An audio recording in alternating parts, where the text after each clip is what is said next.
طالبانو فرعون چې و وی دا اصل کې د اصفهان عطار و عطر به خرڅول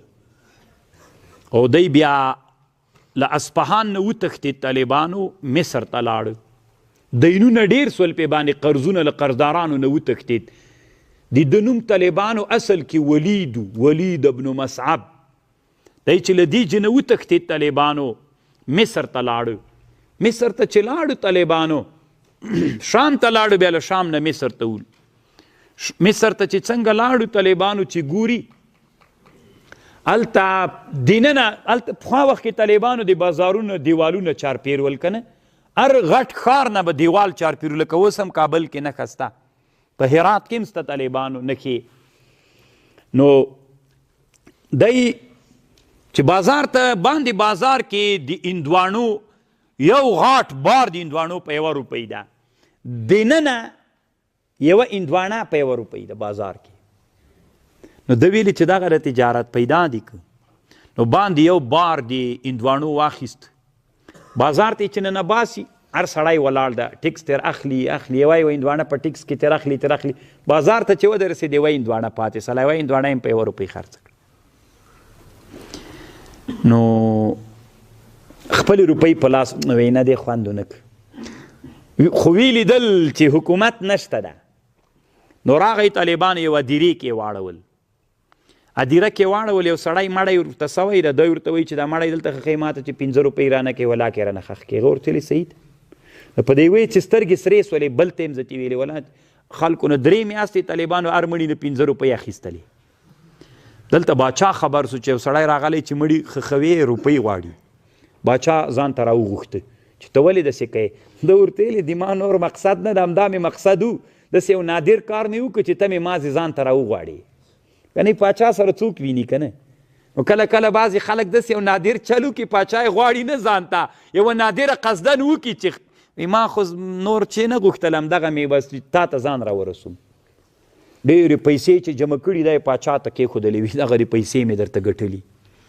نو پاچا ویلې څه هوښیار سړی دی ما سره به وزیر نه سي وی ولې نه وزیر کېږم سختې پیسې به درته ګټم پاچایي خو ماسې هغه ده بس خلک دي دې طالبانو دی بیا هغه چې مړ سو طالبانو بیا فرعون پاچا سو د نوم طالبانو ولید دا خبر طالبانو دلته هم لیکلې كان عطارا بأصفهان ركبته ديون فدخل مصر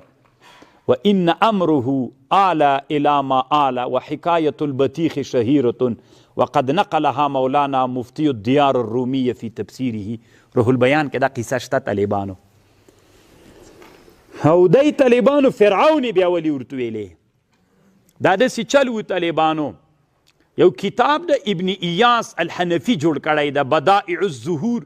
فی وقائع الدهور دغه کتاب کې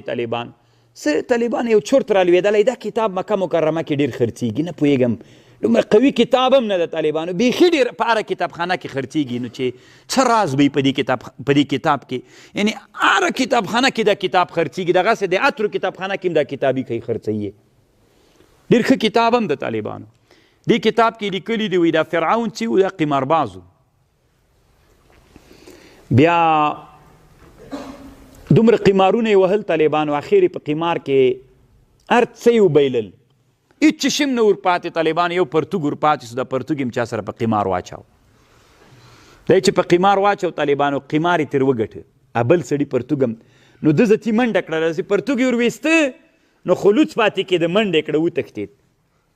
نه رښتیا له دې نه مخکې مور یې ورته ویلې چې بچیه دا قمار مه وهه ګوره بیا به غریب سي داسې به یې ده ویلې انا عون نفسي انا عون نفسي د خپل نفس مې زه مورې ته ما مه ساته زه خپل ځان ساتم نو خلکو به ورته ویلې عون اتي کرا نوم عون سو طالبانو مور به ورته ویلې عون دلته راس خلکو مې په دې عون باندې مشهور سو په دې چې وخت تیر سو نو فرعون چې دا پرتوګ وبایله نو خلکو منډې کړې پسې الا فر العون وتښتېد عون فر العون عون خو یې نوم سوی و که نه چې وتښتېد خلکو شاته پسې منډې کړې چې الا عون مه پرېږدئ فر العون وتښتېد عون مولیانې کله کله پوښتنه کوي وایي فرعون څه ترکیب ده ترکیب خو فرع د معنا د طالبانو کنه نو معنا خو یو ور زده که دغسې نادره خبره مې چې درته وکړه دا ووایه فر العونو خو فعل و فاعل ده کنه اسانه شوله خبر پوی دا ابن ایاس الحنفی په بدایع الظهور فی الوقائع الدهور کې سیوطیم طالبانو په ده نامه کتاب لري ما ډېر کوشش کړی دی چې پیدا یې کړم لیدلی مې هم نه ده تر اوسه پورې الله دې ورې راوویني طالبانو بیا یې راکوي خو تر اوسه مې لیدلی هم نه ده دا د سیوطي بدایع الظهور خو دا غټ کتاب راته ښکاري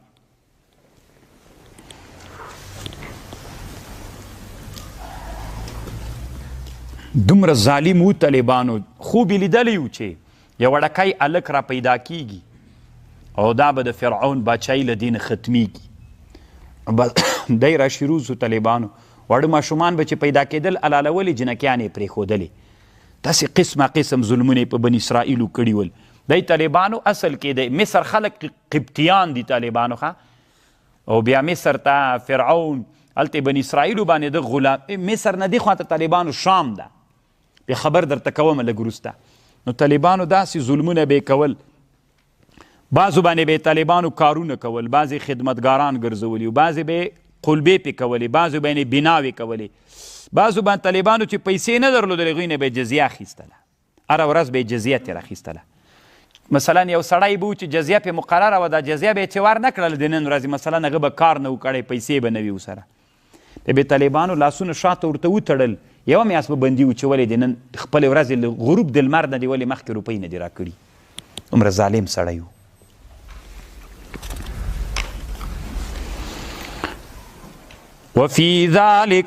وفي ذلكم بلاء من ربكم عظيم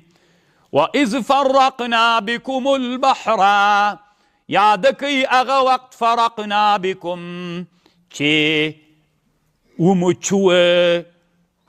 بكم د تاسې دپاره بحر د قلزم فانجیناکم موږ تاسې ته نجات درکه واغرقنا آل فرعون من پکې غرق آل د فرعون او تاسې ورته کتل طالبانو کله بیا وروسته دا قصه خو راځي مفصله حضرت موسی علیه السلام زتی تر پتنګ سول 6,000 کسان بني اسرائیل ول طالبانو اخواته مصر د طالبانو په منځ کې دا بحر قلزم ده دې ته طالبانو مخکې ورته بحر قلزم وایي اوس ورته بحر الاحمر وایي اخوانه مصر نه موسی علیه السلام پکې راګټ سو چې پکې راګټ سو طالبانو دریاب یې ووهه 12 لارې پکې جوړې سولې داسې اوبه ودرېدې کالطواد العظیم پکې را روان سول بني اسرائیل چې کله بني اسرائیل را روان سول طالبانو دې طرف ته شام ده ښه د مصر د بل طرف ته دریاب نه چې راواوړې شام د طالبانو چې مدین ورته وایي طالبانو دا مدین د حضرت شعیب علیه السلام شام دلته راغی نو هغوی چې پسې راګټ سول هغوی الله غرق کړل